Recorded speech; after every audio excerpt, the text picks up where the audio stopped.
Hey everyone, welcome back to another episode of Connecting Women in Insurance with me, your host, Julie. If you will, please like and subscribe on your favorite podcast platform so you don't miss any future episodes. Today's guest comes to us from across the pond in London, England, and I think you will find her story as fascinating as I did. So grab a glass of tea or a cup of coffee, sit back, relax, and enjoy. Hey everyone, today I have with me Ms. Katherine Bryant. She is the CEO of the Progress Partnership and the founder of the Insurance Breakfast Club. Welcome, Katherine. Thank you very much for having me, Julie. So tell me what you do every day on the day-to-day with work and personal.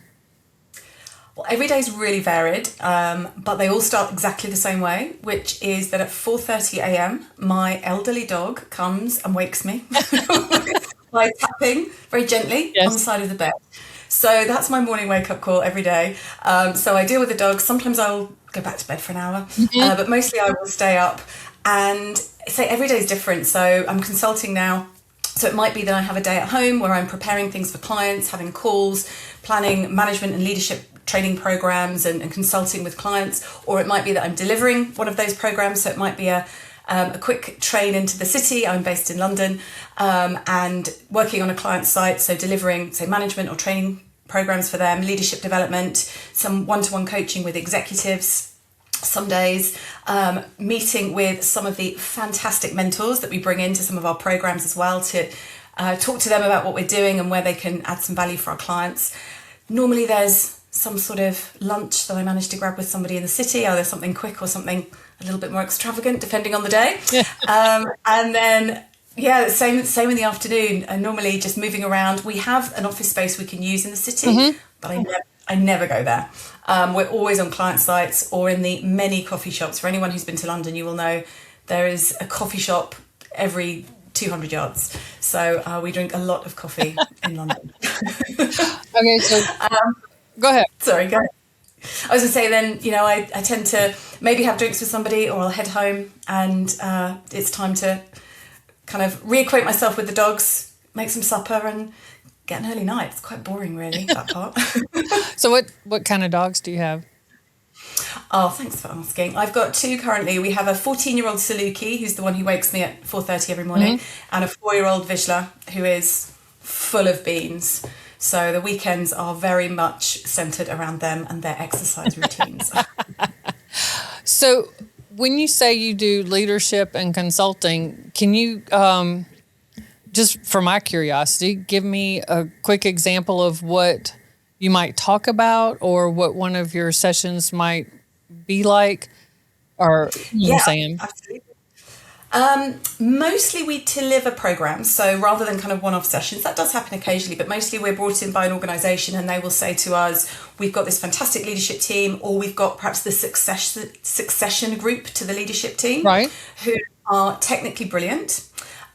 Which is typically the thing in our industry. Often people have that technical brilliance first. But when you need to move into a leadership position, you also need to add what I would call sort of the skills to wrap around that. So commercial awareness, communication skills, resilience, leadership, influencing, all those things that bring all that technical capability to life. And often those aren't taught early in our careers. Some people are naturally really good at those things, but others need to work on them, and particularly as you're moving into that leadership level, those things are really, really important. Dealing with change, how do you help people? There's a lot of change going on in the world, right, and in the industry. So it's all those sort of people skills. So my technical knowledge is definitely out of date. I would not pretend to try and teach anyone the technicalities of broking or underwriting these days, but it's the people skills that we focus on, which are really, really valuable. And that could be with insurers or brokers. Predominantly, they're the two groups that we work with. Okay, so. And this is just the trainer in me kind of being curious, but so do you do that mostly in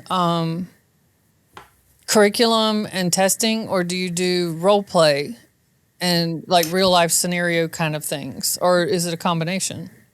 Yeah, a real combination. We never call it role play because everyone gets scared about that. We call it simulation. But yeah, there's definitely a place. I would say it's always experiential, I suppose. So it's real scenarios. So rather than us having a curriculum based on, here are some top communication skills or here are some frameworks, it's more, what are the scenarios that this group are in? So for instance, if it was a group of senior underwriters, it might be, right, how would you get the best out of a peer review meeting? How do you get the best when you're with a client? How would you get the best outcome when you're presenting your portfolio to the board? So we look at those specific scenarios that they need to excel at, and then we look at the skills and the capabilities they need for those, rather than it being models they have to figure out how to apply. We make it very relevant. I love that. And I think people remember it more when they practice, like real life, can practice scenarios. Exactly. Yeah, absolutely. And I think also, I always think of it as muscle memory. Mm-hmm. You practice things, they become much more comfortable to do. You can go to it. So particularly when you're under pressure, if you've practiced, one of the things we do a lot of is public speaking training and sort of Q&A training. So when you're put on the spot for a difficult question, which I'm hoping you're not going to do with me today, how to handle that moment, basically. Right. And the practice is really important, because it's all very well having the technique, but if you're not practicing, so when we do those skills with people, we drill them and we do it, we have them on a stage, we throw difficult questions at them from different angles, things that are impossible to answer, really deep technical questions, things like that, because them being comfortable with answering that 10, 15 times in a session, when it then happens in front of their board, right, or in a client meeting, they've just got that muscle memory to be able to respond much more confidently and kind of cool, calm and collected. I love that. Also, it kind of makes them realize it's not as scary as it seems. Because after you practice it a couple of times, you realize, it's not as bad as it seems. I mean, it's still you're in the spotlight, but if you've practiced it some, it's not that big of a deal. I love that. Yeah, and we often sort of work them up. So in a session, we might start off in pairs practicing, and then they go into like a hot seat. So there's just a small group. They're all 5 people watching them, and then it's a bigger group, and then eventually they end at the end of the day on a stage in front of the whole room, and just sort of progressive, warming the water in a bath. You kind of feel comfortable. So yeah, by the time they've done it, they're like, okay, this doesn't feel so bad. I love that. That is awesome. Okay, so how did you get into insurance? Like, did you always think, ooh, I can't wait to get in insurance? Or did you just kind of happen upon it? I'm kind of someone who thought, oh, I really want to get into insurance, which is not necessarily the common answer to that question, mm-hmm. I believe. I'm really fortunate to have 2 brilliant parents, and my father was a loss adjuster. So all through my childhood, he was travelling to what I would consider to be glamorous places around the world.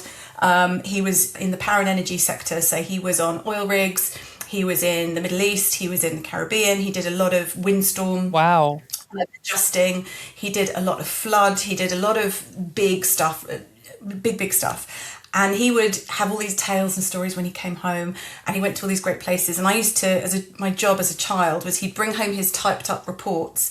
And in the old days when you took photographs with a camera, I would then have to glue the photos into the report at the right place. And these were photos of burning pipelines and, amazing things. And I just thought it looked so cool. And so when it came to doing work experience when I was about 15, the school had a few options that they could offer, but they weren't overly interesting, and they sort of encourage you to find your own opportunity. You had to do sort of 3 weeks over the summer. And I spoke to my dad and said, look, is there anyone that you think that I could do this work experience with? And I'm very lucky, he had a great network of friends, and he came home with 2 options. He said, I've got a friend who's an accountant who said you can spend some time with him in his accountancy practice. I think that's a great idea. Maths is great, it's a great career, it'd be really good for you. Mm-hmm. Or I have got a friend who's a broker, but broking, it's really a man's world. It's a bit all over the place. I don't think it's really for you. I don't think that's the right thing. So I would go with this one. And he completely forgot that I am the world's most stubborn person. So I thought, I like the idea of that broking one, actually. So that was that. I took that opportunity, really fortunate. And my first day, I was taken to the floor, the broking floor that I was going to be sort of shadowing on. And we went in the lift, and as the lift doors opened, this noise just hit me of everyone talking, smoke, everyone was smoking. And piles of papers everywhere, phone calls, photocopy, like all sorts going on. No computers because I'm that old. And I just walked there in my borrowed suit, like borrowed jacket and skirt, and I was like, oh my god, this is where I want to be. The energy, yeah. The energy, the passion, the buzz of it all. I had no idea that existed in work, and I was sold. So I did my work experience there, and the rest is history. That killed my dreams of university. When it got to picking universities, I was like, nope, not interested in going on. I want to just go straight to work, which I think mortified my parents because I would have been the first to go to university in our family, and I didn't. But I think hopefully they've realised it was the right choice now. So when you graduated or high school or whatever, what happened then? So I spent all my summers between that point and graduation working, volunteering, coming back up to the city, just working for free, making tea, photocopying, running around the insurance market. In London, it's a very unique setup that it's a lot of walking. So you have to physically go to each insurer and queue to see them. So when you're a junior, you would do a lot of queuing for other people. So I would just go places and just literally stand in a queue waiting. And then when you get near the front, your boss comes in and takes the spot from you and you go and get in the next queue. But you learn a lot, you're listening and talking to people. So I did all of that, and then I decided I didn't want to go to university, and I'd said to the people I was working with, this is what I want to do. And I fortunately must have made a good enough impression because I got a call, and I will remember it to this day, from Alison Wham, who rang me, and it was in the summer. I was just finished my exams, and I remember my mum coming out into the garden and saying, there's a lady on the phone for you. Her name's Alison. I was like, oh my goodness. And she was the boss, and she called and said, hey, do you fancy coming to work with us full time? And I couldn't believe it. Could not believe it. All my dreams came true. So that was how I got my first job, and that was in the international property team. So broking really interesting risks, lots of Caribbean hotels, lots of Taiwanese semiconductors. We did have one fireworks factory. I remember that was a fun one to try to get people to insure. But really interesting, mixed territories, mixed client base, mixed occupation of businesses. So it was a great way to learn. Wow. So at 18, you were an international broker. That's impressive. Very impressive. So after that, like, where did you move from there? So from there, I was absolutely loving that, and I loved the team that I was in. And I had a bit of a shock because one day I came back from the markets. You go out to the Lloyd's market, spend all day out seeing your underwriters and so on, and you come back to the office at about 5 o'clock to type up your faxes, as it was then, to send to clients to let them know what you've achieved that day. And I came back to the office at 5 o'clock and there was no one there. And that's not unusual. Sometimes people would go to the pub, but by at 7 p.m, no one was there. And I was starting to get a bit worried and thought, what have I missed? And I went to the next door team and said, does anyone know where my team are? Because I have to get my faxes signed off. I was still quite junior, so I had to get them approved. And they said, oh, did no one tell you? They've all resigned. No. What? And in our market, when you leave a company, typically it becomes hugely competitive. So you're not allowed to then speak to anyone. So you're sent home immediately, not allowed to speak to anybody. So they couldn't call me, couldn't tell me, couldn't explain or anything. So I knew that logically, but still emotionally, I felt quite hurt. And I was sat at my desk thinking, well, how am I going to get these faxes signed off now? Anyway, I came into work the next day and literally thinking, what now? I just don't even know what to do. And I realised that what I must have done at some point was mention my interest in other areas of the business to someone, because the phone rang that morning and it was a woman called Nicola, and she was one of my underwriters that I used to see. And she said to me, hey, I heard what happened, because word travels quick in London. Are you okay? And I said, well, yeah, a bit shocked. And she said, well, I remember you mentioning to me it's like that one day you'd love to experience underwriting. You've been broking and one day you'd love to underwrite. How about that's today? Do you want to come and join our team as an underwriter at AXA? Or assistant underwriter, of course, which was wonderful. So the answer was yes, definitely. It was a great opportunity to try the other side of the table. And it was really where I realised that you've got to sow these seeds with people. If I'd never said that to her, she would never have thought of me for that role. So I went and I underwrote for a few years, absolutely loved it, started off on property and then moved into power. We had a gentleman join us as an underwriter for power, which is very close to what my dad did. And that really interested me, the power sector, big insureds, big claims, big programs. So I started to sort of move toward that. And then I took a brief interlude into an insurtech, as you would call it today. It wasn't called that then, but our CUO, Chief Underwriting Officer, decided to set up a document scanning software system, which sounds so basic. This was very early days. This was 1999. 2000. And he offered me a job, early doors, with equity and everything in the company. And I thought, well, why not? Right. You know, I'm young, I can take the risk. And I went and did that for a little while. And it was brilliant. And there I really honed my presentation skills, because I literally spent every day presenting our system to senior people across the industry. I'd maybe do 6 or 7 presentations a day. Wow. So I quickly got over my nerves of that. Ultimately, the company was incredibly successful, was sold to a larger organisation. They wanted me to move into their sales division, which wasn't really what I wanted to do. So I chose that time to then move back into sort of full insurance. But that year was really, really useful for me. And then I went to Marsh on the power team. So I was working there, working with clients, sort of client executive, and then went to JLT, same thing. We started a book from scratch at JLT. We went there with 0 clients and we did lots of tenders. We pitched for lots of business. We won lots of business. It was awesome fun. Worked really hard, played really hard. And then ultimately moved to Aon, same thing, power generation, client management, client development, kind of looking across all classes, which is what I love about the power sector, is you're not just looking at one class of business, you're looking at their cyber, their directors and officers, their property, their casualty, their BI, everything. And I worked my way through to the COO position at Aon, and then decided to do something different. And that was in 2012. I decided, I just sort of woke up without the same passion that I'd had one day, and thought, what's missing here?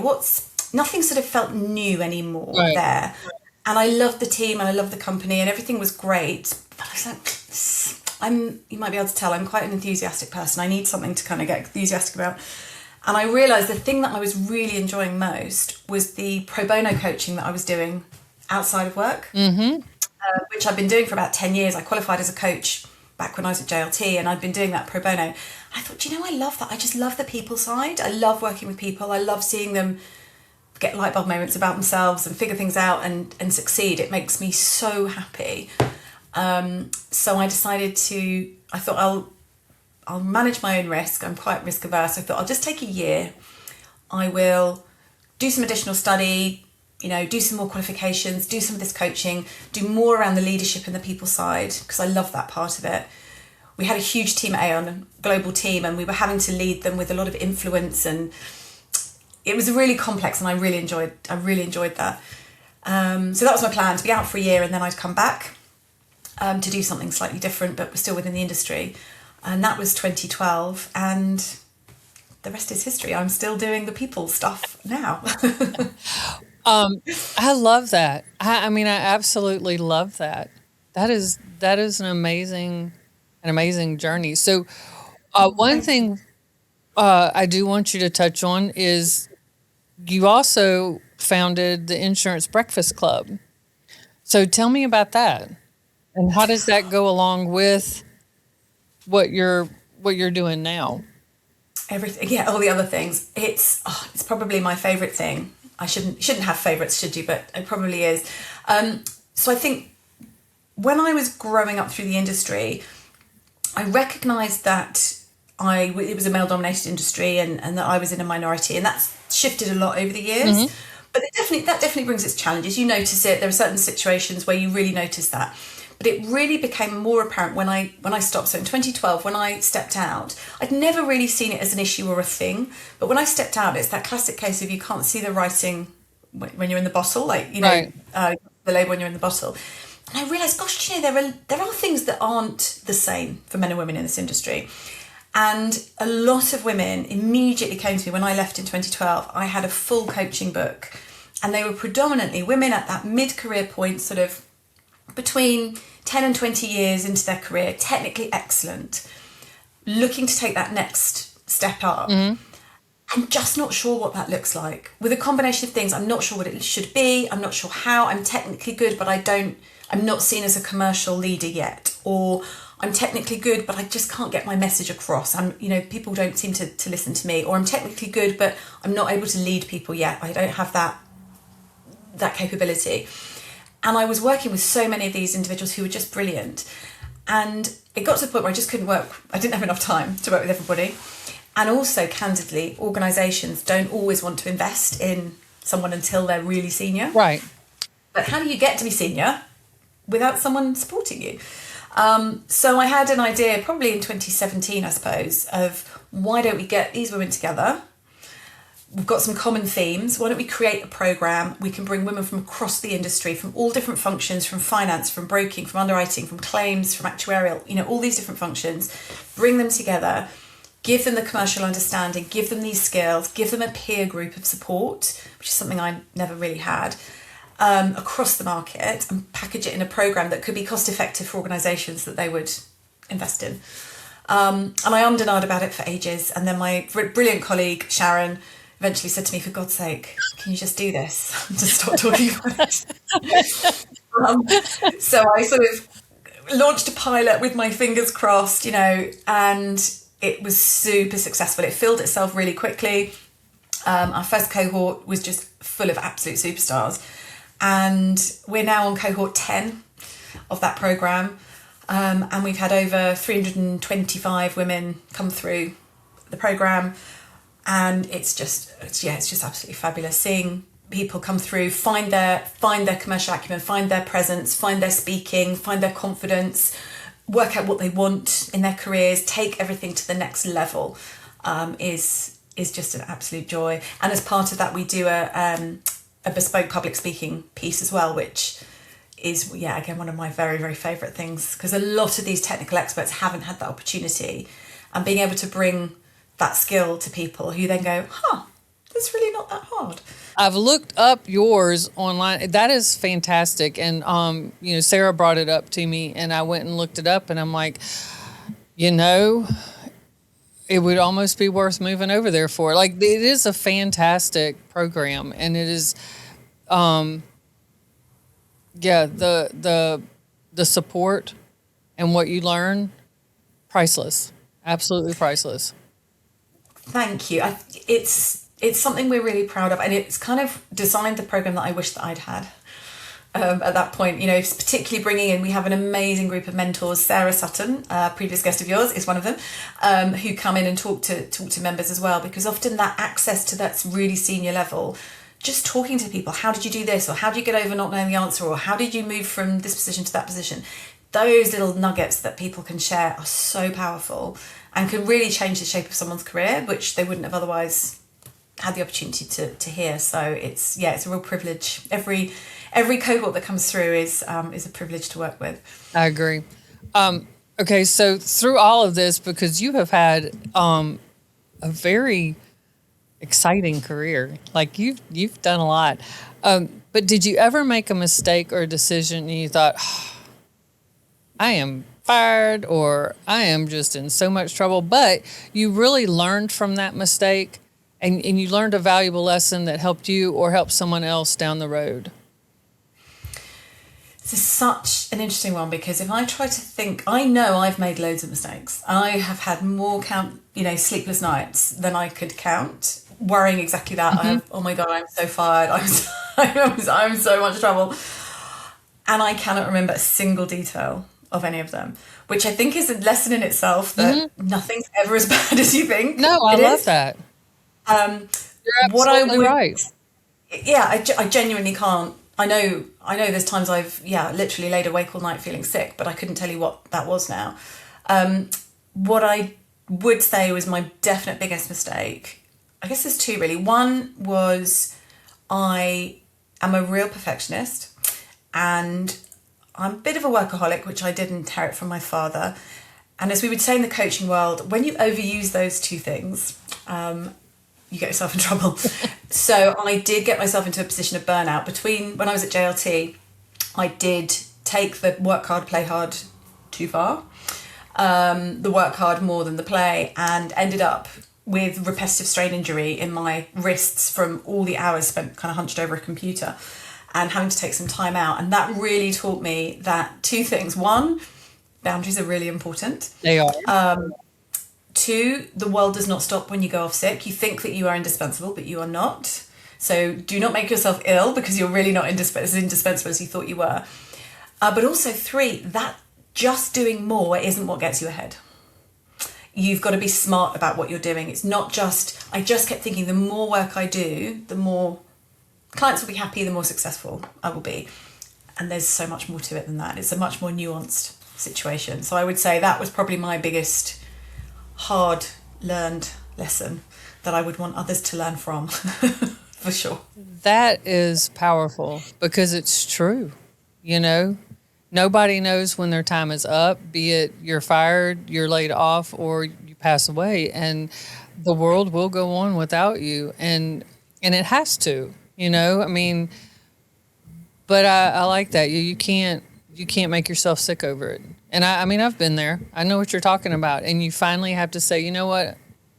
It's okay. I'm going to do my very best, give it all I've got. And then when I walk out, I'm on my time, you know, and I'm going to do something, paint or go for a walk or go see friends or whatever to kind of balance out the intensity of work, you know? Yeah.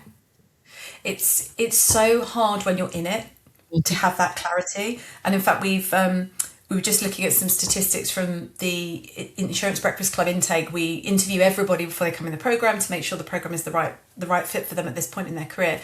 And 78%, when we asked them at intake of the over 300 women, said that they take on too much at work because they can't say no. Mm-hmm.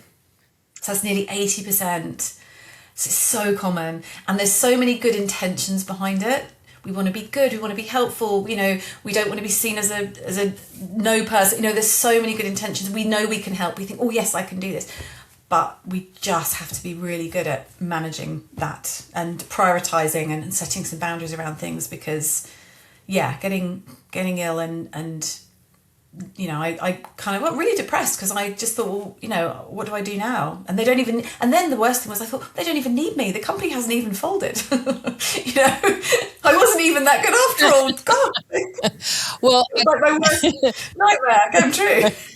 Well, I tell you what I learned from putting up boundaries is you earn respect, and you earn respect from everyone, not just the people around you, not just people on your level or under you, but people above you, you know, because I refused to put work emails or work phone number on my personal phone. Like that was just, I'm sorry, it's a hard no. Like I can walk, it's not a problem, but that's a hard no. And the only time I put work emails on my phone was when I was out of town for a conference and I wasn't going to have access to my computer all day. For that, I did because, you know, at conferences throughout the day, you're emailed or whatever. Mm-hmm. And I needed to be able to respond to clients or bosses or whatever. So, and then as soon as I got back, I took it off my phone. Like I just deleted the app. And, but doing that, really looking back, I can see it, but it upped the respect level. I mean, like I earned more respect because it was, you have to set those boundaries. People will respect them. And it wasn't that I wasn't willing to work. Like I would stay later. I would do whatever you needed me to do. But my personal is my personal and my work is my work. And I just quit mixing the two. And that was huge for me. And it took a weight off me that I didn't even realize was there. But I love that you brought that up because people do make themselves sick trying to do everything and you can't do it all. You just can't. So that's awesome. Okay, so who was or is the biggest influence in your life, personally and professionally, and why? Has to be my dad. It really has to be my dad. He's the one that I've always looked up to. He was the one that inspired me. He's always instilled a work ethic, and my mum too as well. I've always had a work ethic. I never just got pocket money. Right. It was, yes, you can have it, but you need to wash the car, or you need to iron these shirts, or walk the dog, or whatever it is. So the real work ethic, which I think set me up for success. And then dad, with his approach to work, and even though he did suggest that insurance wasn't a career for women, I think he's quite proud now, and we can talk insurance around the dinner table. I think probably it would have to be them, and predominantly my dad. That's awesome. But you, in all fairness to him, in that time frame, it really was. I mean, it was just a male-dominated industry, but not so much anymore. And this podcast has allowed me to meet some amazing women, and wow, have we come a long way. It's just, Definitely. It's great. Yeah, it's wonderful to see. So what advice would you give women listening who want to move forward in their career, no matter what industry they're in, but they're not sure what to do? Like, I know you've given some good advice already, but like, what key piece would you give? I would say probably three things. So one, know what success looks like for you. And it doesn't have to be as clear cut as a role description or a title or something like that, but no, these are the skills I want to be using, or this is the industry I want to be in, or this is I would like to move location and be in this place. Have some sort of measure of success, because otherwise we're searching for something we don't know what it is, and it's really hard to find it when you're being a bit vague, and it's hard for other people to help you. So when you can articulate, I really want to be in a role where I can collaborate across a team or whatever, putting that out there and understanding means it's much easier for people to help you find that role, or it's easier for you to spot one that suits you rather than it being a bit vague. So I think we really have a really good sit down and think, what do I enjoy? What do I want? What feels good to me? I think that's really, really important. The people that I have seen be the most successful who are ones who've made deliberate choices, not just sort of drifted their whole career. There's been some choice in there. It might be I don't know which path to take, but I'm going to choose to take path B and I'm going to give it my all. That's deliberate rather than the sort of the drift. I think that is something I see a lot of people still struggle with. I think then the second piece is then don't wait to be 100% ready. Just do it. Just get on with it. And I know it's so easy to say and hard to do, but all the statistics tell us, women wait until we're completely ready. It's always, I just need one more exam. I just need one more year of experience. I just need one more approval one more good appraisal from my manager. I just need one more customer to tell me my product is good before we do something. And we always holding ourselves back. So I think, when you are 80% ready, just go for it. Just go for it. Because if you don't win, you'll learn. And most of the time you will succeed. I think we really hold ourselves back. We learn in a role. We learn while we're doing things rather than being perfect and then going into the thing. And I think women are really bad at that. And that's based on lots of conversations that I've had with lots of women and personal experience. I want everything to be perfectly lined up before I go. And I've really learned I just have to sometimes go. And then the last thing comes back a little bit to my burnout learning is remember that great work alone does not build your career. You need to be great at your job. You need to be really, really good. Absolutely. But then it's about who do you know? Who knows what you know? Don't be that brilliant person working your socks off in the corner, waiting for someone to come along and say, hey, Julie, I've just noticed that you're brilliant. Would you like a promotion? Or would you like this opportunity to, work on this project? Because you could be lucky, that could happen, but it's very unlikely. It really is rare for that to happen. So a bit like I did in that first role, sowing that seed of, hey, one day I'd love to try underwriting. It was just popping it out there, and that bore fruit. So let people know what your aspirations are. Say to people, I'm really enjoying what I'm doing, but one day I'd love to work in Bermuda. One day I'd love to travel. One day I'd love to go to XYZ conference. One day I'd love to be the one presenting to our clients, or could I be in the room when you present to our clients? I'd love to see what that looks like. Just remember it's not just about your good work. You've also got to kind of let people know what you want and be a bit visible and sort of put your hand up for things, because it's just rare that something just gets kind of comes along and gets plonked on. You've got to have a level of visibility, build some great relationships, and within that then the great opportunities arrive. So that's what my advice would be. So know what you want, at least a direction of travel. Doesn't have to be precise, but just have a clue. Don't wait, just get on with it and bring people with you. Let people know what you want, and you'd be amazed at how people can support you. Really quick story. We were delivering one of our Breakfast Club sessions in London a couple of weeks ago, and the manager of the premises that we were using, we were chatting beforehand, and I asked him if he worked there full time, and he said no, he was part time, and he said the rest of the time I've just launched this brand of sauce. He's Bulgarian, and it's traditional Bulgarian sauce, which I'm going to probably say incorrectly, lutaniska, I think that's how you say it. And he said it's really fantastic, and I'm trying to bring it to the world as a new product. And because of that, I was able to say, right, quick, give me your website. I'm going to go, I want to buy a jar of it. I would like to try it. And I bought a jar, and I tried it, and I loved it. And I bought jars for my friends, and my friends have bought jars for their friends. If he hadn't just mentioned that product, he would have had 50 less sales, right? And who knows. And he sent me a very sweet note with my first order saying, I didn't think you'd actually do it, but thank you for buying. You've got to talk about what you're doing, otherwise no one will know. So I think that's something we don't do very well. We think it's bragging, but it's not bragging. It's just sharing. It's just saying, hey, I'm really enjoying this, or this is going well, or I'd love to do that someday. And I think whatever it is, whether it's a product or a service-based business that you work in, that is universal advice, I would say. I love it. Very good advice. Okay, so we're going to do some fun questions. Okay. All right. Okay. What is your biggest pet peeve? Work or personal? Oh, either or both. My work pet peeve is people who say they're lucky. People who say, I'm really lucky I got this promotion, or he's really lucky he got that opportunity, or whatever. Because most of the time, I would argue 90% of the time, it's not luck. It's something that's an opportunity someone's created for themselves. Mm-hmm.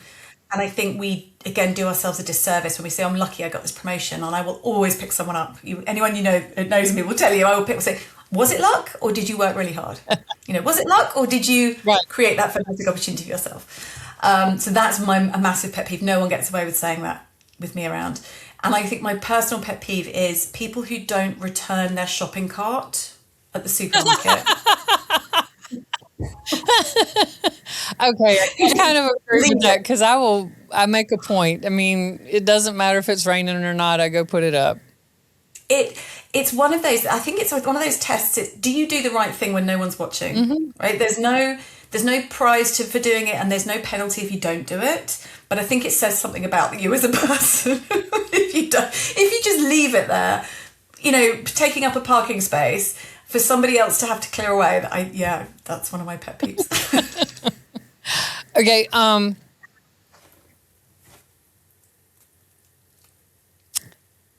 If you could visit anywhere in the world, where would it be and why? Top of my bucket list at the moment is Machu Picchu. Really high up. I'd love to think that I could hike up there. I think you can walk. Don't know whether I'm actually fit enough to do that at the moment. But I've seen pictures. My father's been there. It just looks incredible. The history, I feel like it would be magical, a magical place to be. I think that's probably top of my bucket list. Okay, if you can master any skill, what would it be and why? Does it have to be a real skill, or could I'd like to be able to fly? No, that's cool. To me, that's a skill. Unaided, just fly like Superman. Oh. That would be probably my top thing. But in the real world, I would say I would love to be able to sing because I love music. Mm-hmm. My husband is a musician. And what does he play? I can't hold a tune. He plays everything. Oh. He plays guitar, drums, nice. Piano. He's multi-talented, and occasionally he'll ask me to sing along he records a lot of music, and then he says, no, actually, don't worry, don't bother. Yeah. But it's like, yeah, I'm no good at that. So I would love to one day be able to. That wouldn't be amazing. I did think about taking singing lessons in secret, but I think I think that's a bridge too far. Maybe when I retire. Okay, one more. What is the best compliment you ever received, personally or professionally? Do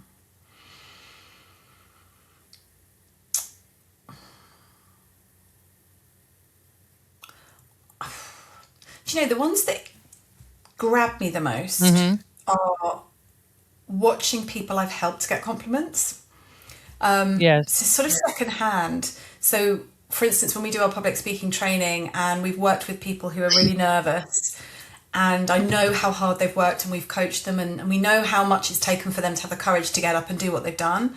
And then I sit and watch them get feedback and are told, you know, the way that you told that story was great, or the way you used that metaphor, or whatever it is.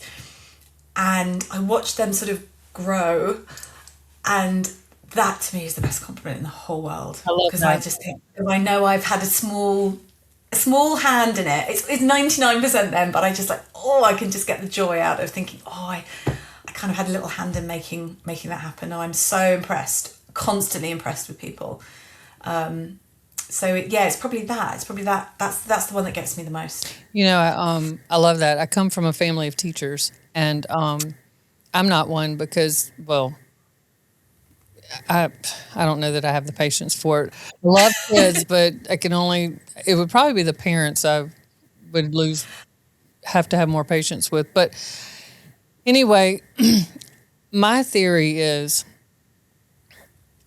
the mark of a good teacher or trainer is one that really wants their students to surpass them. Because I think that, number one, it shows you're not arrogant, you're not prideful, you have humility, but also you want, just like you want your kids to have more and be more than you had or are, you want your students or your students to excel beyond what you taught them, to take what you gave them and then really just take off. And so that you have that. I get what you're saying, because it's really great to watch people you've trained and watch people you've taught go beyond you. You know, I think that says more for the teacher. It says a lot about the student, but it says a whole lot about the teacher, because if you can encourage them, if you have what it takes to encourage the people you're teaching or the students you're teaching to want that for themselves and to take what you taught them and go beyond that, that's a beautiful thing. I mean, I've seen so many kids come back to my mom over the years that, you know, if you hadn't have pushed me here and taught me this and encouraged me here, I wouldn't be at this point. And, you know, they really do attribute it to a certain thing in fourth grade where she taught them whatever. So I love that was your best compliment. Yeah, I think so. It's such a privilege to see, and nothing makes me happier. And your mum must feel amazing when that happens. Yeah. That's what a wonderful legacy to leave. Oh yeah, Something she's touched a lot of lives. So where do you see the next leg of your journey taking you, personally and professionally? Definitely continuing with a lot of the things that we're doing. The Insurance Breakfast Club, I say every cohort, if it's not needed next year, that's fine by me, but it does seem to keep being needed. We've lots of demand. Our cohorts fill really quickly, so definitely focusing on that. And I'm always wanting to elevate the experience for everybody, so we're always looking to bring in extra things. So what else can we help people with to kind of really boost? So I'm looking forward to that, coming up with more new ideas, bringing more to that group and also to the other programs that we deliver as well. And I think from a personal perspective, I have got to get fitter. My fitness goes up and down like a yo-yo. I have some really good years and then some not so good years, and I'm heading to a milestone birthday, so I want to double down on that on a personal level. So when I get woken at 4:30 by my dog now, I need to stay up, get some trainers on, and get out of the door and make back my regular. So I'm going to say that out loud in the hopes that that might hold me accountable to doing it. I understand, because I've been on again, off again this year. Well, ever since Sarah made the comment that she does it, and I'm like, I haven't really even thought about it all year. Then I realized, I haven't thought about it all year. So Time flies. yes. Okay, so as we come to a close, is there one takeaway that you would want the listeners to walk away with, or one last piece of advice? I think probably one of the most powerful things that comes up a lot when I'm talking to individuals, and I'm thinking of this because I've had lots of these conversations this week, is challenge your assumptions. I've had lots of conversations with people who've said things like, I won't ever be promoted into my boss's job because I've got children and it requires lots of travel. Is that a fact, or are you assuming that would be, a barrier that you need to travel? Or one today said, I don't know what I need to do to get to the next level. No one's telling me because they don't think I'm capable. I said, well, are you sure that's why no one's telling you, or have you asked? Oh, well, no, I haven't asked. Well, maybe, we tell ourselves, we make all these assumptions. We assume things about our future. We assume things that we can and can't do, mostly that we can't. And I think it's really good every now and again to just pause and check our assumptions, even in our personal lives. I sent my friend a text. She hasn't replied. Oh, she must be cross with me. Oh, I've upset her in some way. We all make these assumptions, right? But actually, what do we know for sure? All I know for sure is I sent a text. I don't even know if she's received it. Right. She may be, off the grid somewhere. She may be in a meeting, who knows? So I think I just hear lots of people talking in assumptions. And so I spend a lot of time challenging them. And I think it's something we can all do at work and in our own personal lives to just check, am I sure about this, or am I just assuming, that this thing has happened? That person gave me a funny look. Oh, they must think I look ridiculous. How do we know that? They're probably just thinking about something else. So I think challenging assumptions is a good habit to get into. I love that. Katherine, thank you so much for doing this podcast with me. It has been a real pleasure. It's likewise. Thank you for having me. Absolutely. And thank you all for joining us. I'll see you next time.